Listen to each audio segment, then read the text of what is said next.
You will hear a telephone conversation between a travel agent and a customer.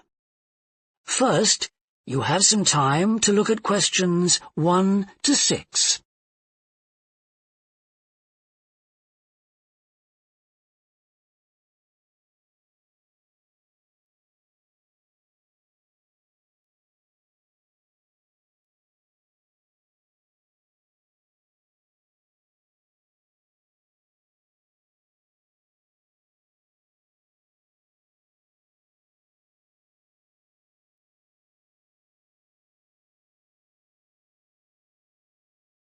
You will see that there is an example that has been done for you. On this occasion only, the conversation relating to this will be played first. Good morning, World Tours. My name is Jamie. How can I help you? Good morning. I want some information on self-drive tours in the USA. Could you send me a brochure? Of course. Could I have your name, please? Andrea Brown. The customer's name is Andrea Brown, so Brown has been written in the space. Now we shall begin. You should answer the questions as you listen, because you will not hear the recording a second time. Listen carefully and answer questions 1 to 6. Good morning, World Tours. My name is Jamie. How can I help you? Good morning. I want some information on self-drive tours in the USA. Could you send me a brochure? Of course. Could I have your name, please? Andrea Brown. Thank you. And your address? 24 Ardley Road. Can you spell that? Ardleigh Road. Postcode? BH5 2OP. Thanks. And can I have your phone number? Is a mobile all right? Fine. It's 07786 643 091. Thank you.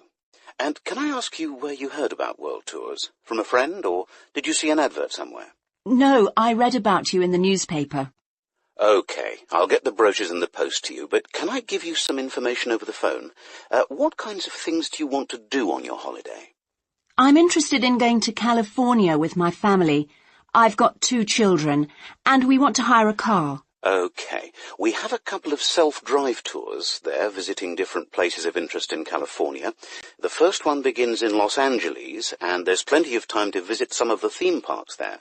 That's something on my children's list, so I'd want to include that. Good. Then you drive to San Francisco. From San Francisco, you can drive to Yosemite Park, where you spend a couple of nights. You can choose to stay in a lodge or on the campsite. I don't like the idea of staying in a tent.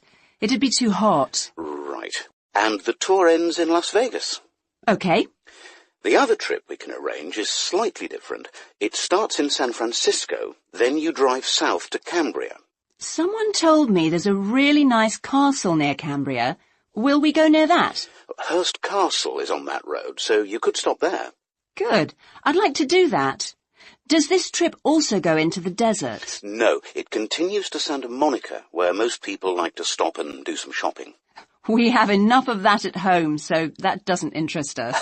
OK. Well, you could go straight on to San Diego. That's good for beaches, isn't it? That's right. That's a good place to relax, and your children might like to visit the zoo before flying home.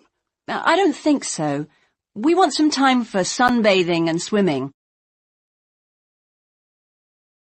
Before you hear the rest of the conversation, you have some time to look at questions 7 to 10.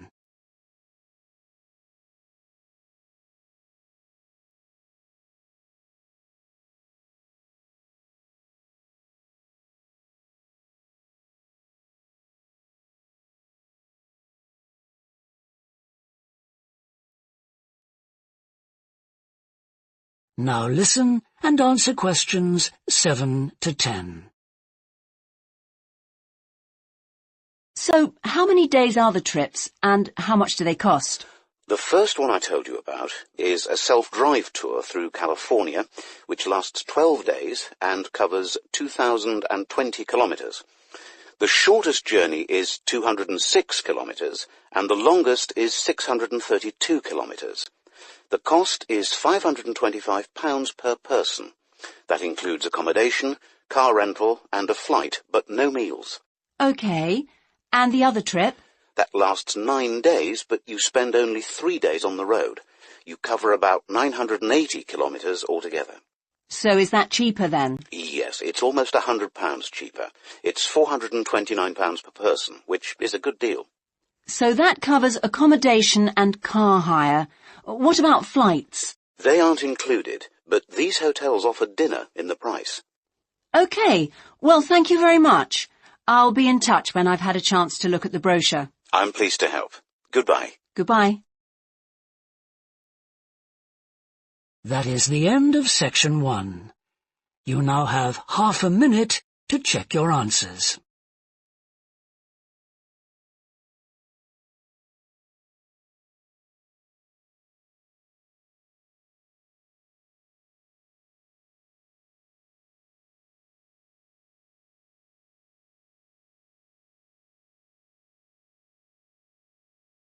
Section 2. You will hear a fitness manager of a leisure club talking to some new members. First, you have some time to look at questions 11 and 12.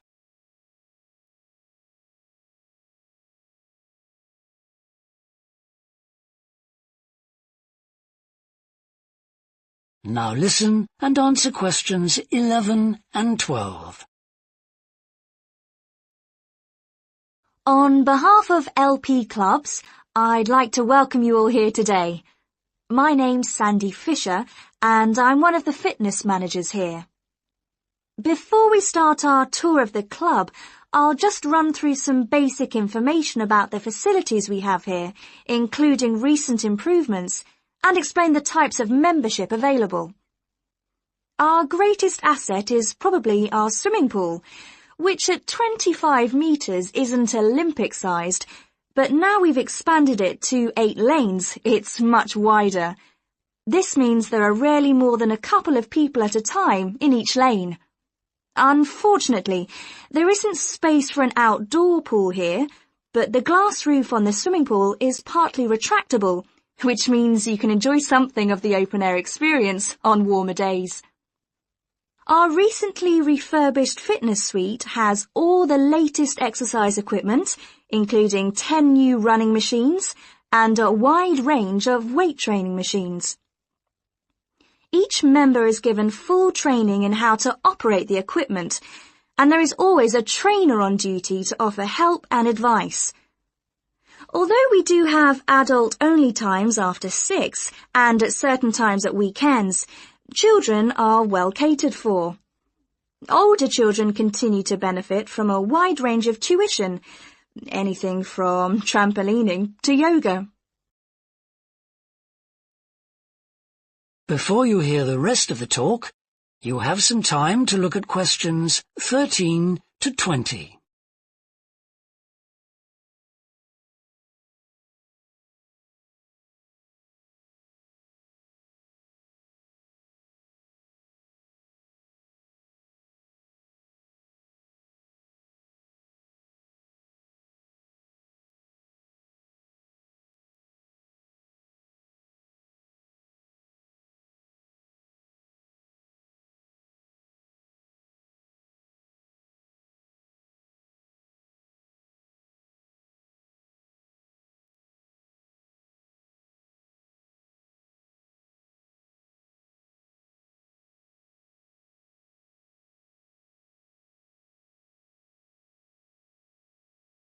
Now listen and answer questions 13 to 20.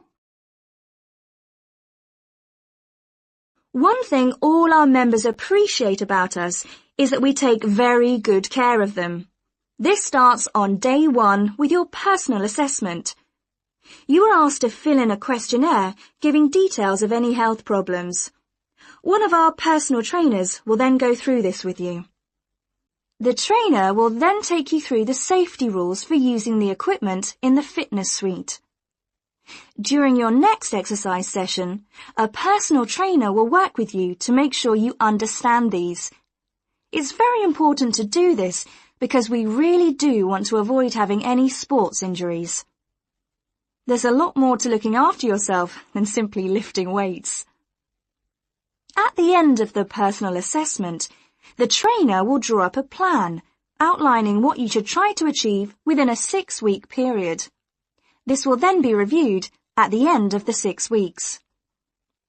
Now, I'll just quickly run through the types of membership we have available.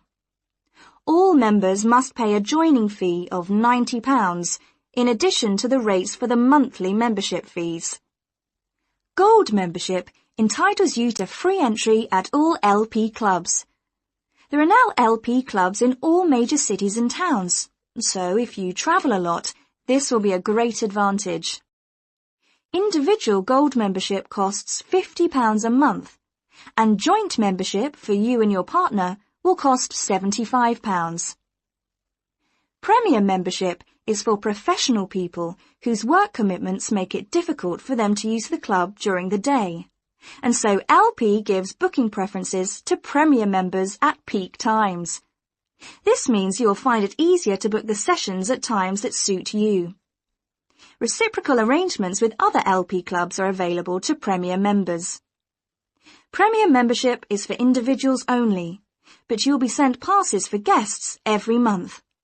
The monthly fee is £65.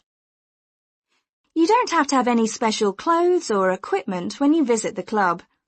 We provide robes and hairdryers in the changing rooms, but it's very important to remember your photo card, because you won't be able to get in without it. For people who aren't working during the day,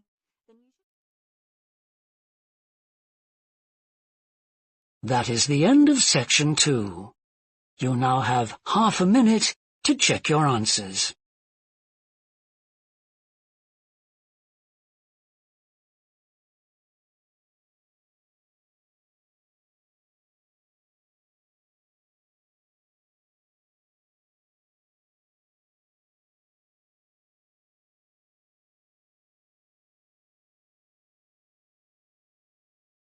Section 3.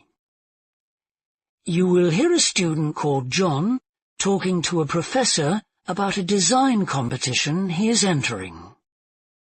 First, you have some time to look at questions 21 to 25.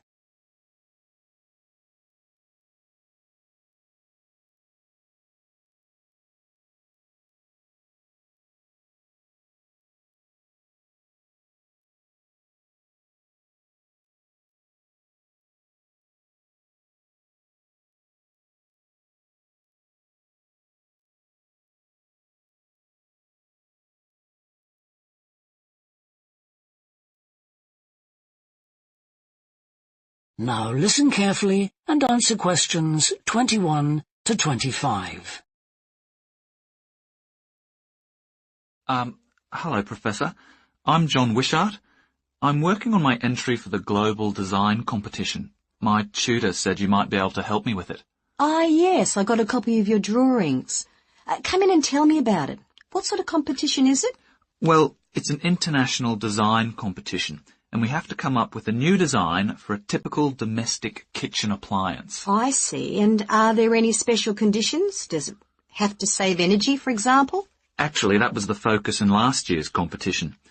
This year's different. We have to adopt an innovative approach to existing technology, using it in a way that hasn't been thought of before. I see. That sounds tricky.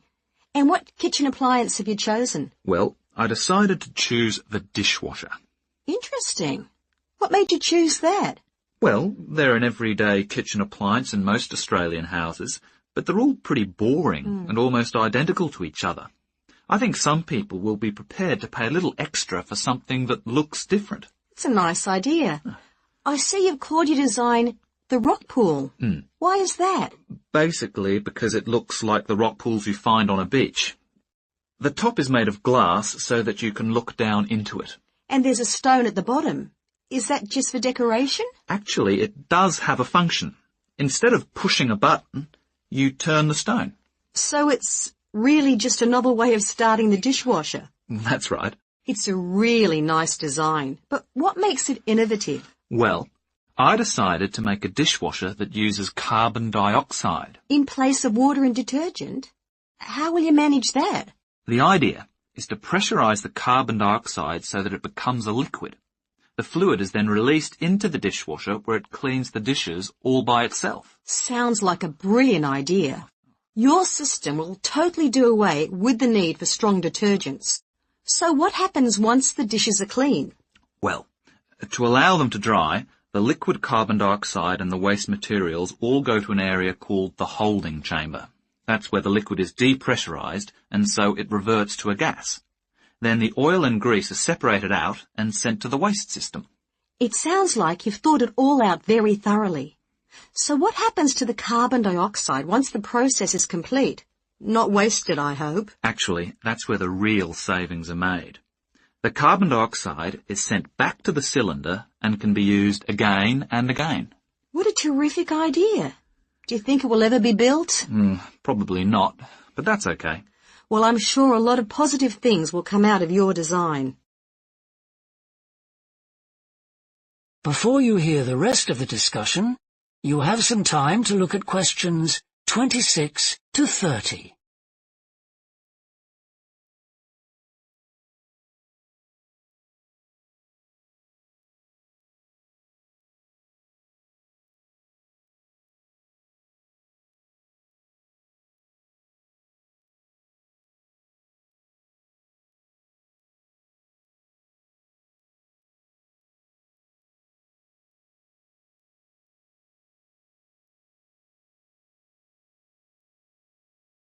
Now listen and answer questions 26 to 30. Now, you seem to have thought about everything, so what exactly did you need me to help you with? Well, my design has made it to the final stage of the competition, and in a few months' time I have to give a presentation, and that's the part I was hoping you could help me with. Right, well that should be easy enough. What have you managed to do so far? Well, I've got detailed drawings to show how it will work, and I've also written a 500-word paper on it. I see. Well, if you want to stand a good chance of winning, you really need a model of the machine. Yes, I thought I might, but I'm having a few problems. What's the main difficulty so far? Let me guess, is it the materials? Yes. I want it to look professional, but everything that's top quality is also very expensive. Look, projects like this are very important to us. They really help lift our profile. So why don't you talk to the university about a grant? Oh. I can help you fill out the application forms if you like. Oh, that would be great. You'd better show me this paper you've written as well. For a global competition such as this, you need to make sure the technical details you've given are accurate and thorough. Oh, that would be a great help. Is there anything else I can do? Well, I'm really nervous. That is the end of section 3. You now have half a minute to check your answers.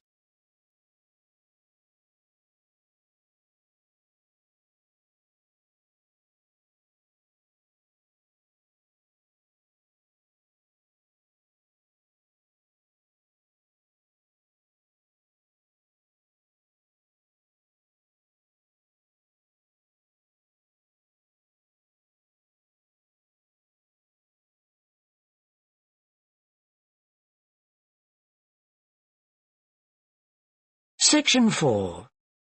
You will hear a university lecture about an endangered bear in British Columbia, Canada, known as the spirit bear.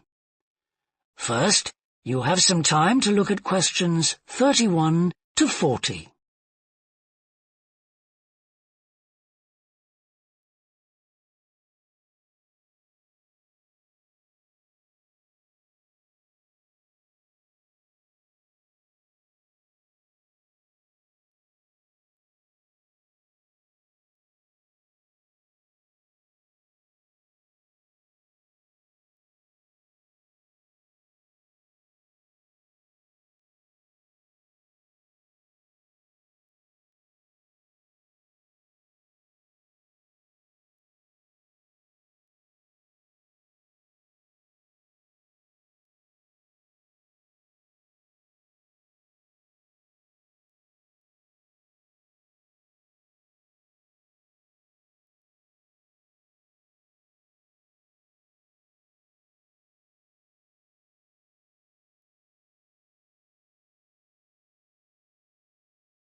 Now listen carefully and answer questions 31 to 40.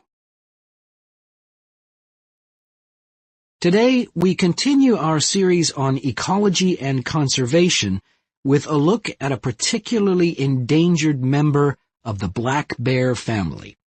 1 in 10 black bears is actually born with a white coat, which is the result of a special gene that surfaces in a few. Local people have named it the spirit bear, and according to the legends of these communities, its snowy fur brings with it a special power.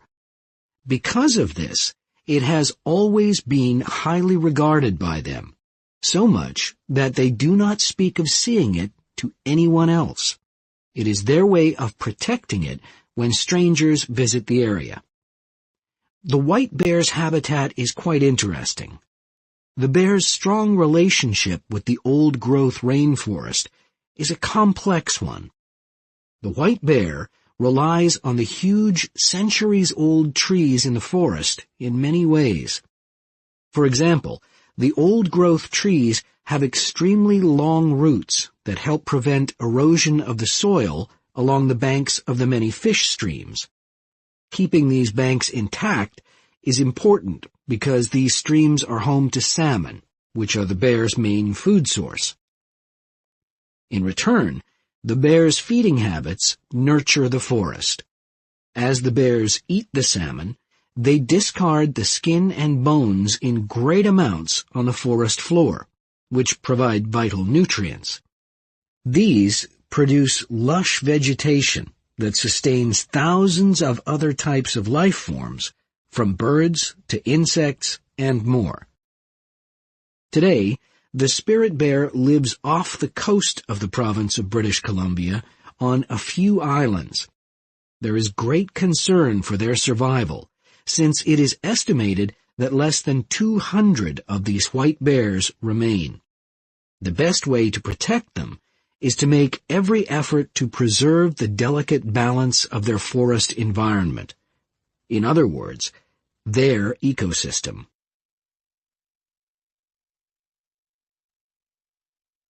The greatest threat to the bear's existence is the loss of its habitat. Over many years, logging companies have stripped the land by cutting down a large number of trees. In addition, they have built roads which have fractured the areas where the bear usually feeds, and many hibernation sites have also been lost. The logging of the trees along the streams has damaged the places where the bears fish. To make matters worse, the number of salmon in those streams is declining because there is no legal limit on fishing at the moment. All these influences have a negative impact on the spirit bear's very existence, which is made all the more fragile by the fact that reproduction among these bears has always been disappointingly low. And so, what's the situation going forward? Community organizations, environmental groups, and the British Columbia government are now working together on the problem. The government is now requiring logging companies to adopt a better logging method, which is a positive step. However, these measures alone may not be sufficient to ensure a healthy population of the spirit bear in the future. Other steps also need to be taken. While it is important to maintain the spirit bear's habitat, there also needs to be more emphasis on its expansion. The move is justified as it will also create space for other bears that are losing their homes to damage. That is the end of section 4. You now have half a minute to check your answers.